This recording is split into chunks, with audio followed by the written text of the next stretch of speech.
Kemudian ini dalam riwayat yang lain selain riwayatnya Imam Tirmizi, lafaznya berbeda, agak sedikit berbeda. Ihfazillaha tajidhu amamak. Jagalah Allah, maka engkau akan menemukan Allah berada di hadapanmu. Ta'arraf ilallah fir rakha'i ya'rifka fi syiddah. Kenallah Allah Subhanahu wa taala dalam keadaan lapang. Ingatlah Allah Subhanahu wa taala dalam keadaan lapang, dalam keadaan senang, dalam keadaan gembira, dalam keadaan nyaman, dalam keadaan kaya. Ingatlah Allah, ya'rifka fi syiddah, maka Allah Subhanahu wa taala akan mengingatmu dalam keadaan engkau susah, dalam keadaan engkau terpuruk, dalam keadaan engkau miskin, dalam keadaan engkau bermasalah.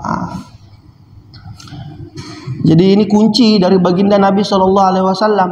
Kalau kita adalah dalam punya masalah, kita punya masalah yang sangat besar, kita dalam kesusahan, kita pengen Allah Subhanahu Wa Taala bantu kita, maka kuncinya ketika kita dalam keadaan senang, dalam keadaan gembira, kita ingat kepada Allah Subhanahu Wa Taala. Jadi para malaikat yang di langit ini mereka kenal dengan suara-suara orang-orang yang doa sama Allah. Kalau orang yang berada dalam kesenangan, kekayaan, gembira, nyaman, selalu kenal ingat sama Allah, maka ketika dia dalam keadaan susah, dia angkat tangan doa sama Allah, maka malaikat kenal, oh ini doa orang yang begini nih, orang yang ini, langsung dikenal sama malaikat.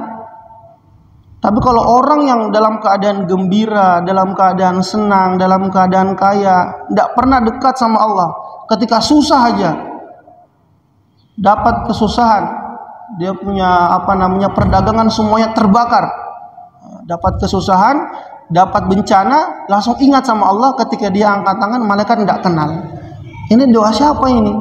Siapa yang angkat tangan ini? Saya tidak kenal. Jadi para malaikat pun sampai seperti itu. Dan ini juga terjadi pada kebanyakan manusia, terjadi juga pada kita.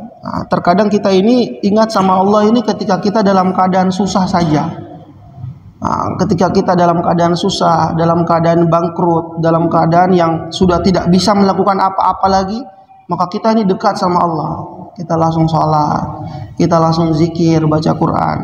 Tapi ketika kita dalam keadaan senang, dalam keadaan kaya, gembira, lupa sama Allah.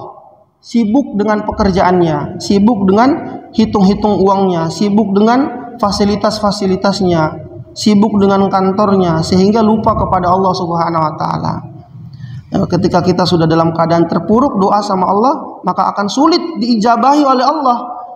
Karena dalam keadaan senang pun kita tidak ingat oleh Allah kepada Allah Subhanahu wa taala.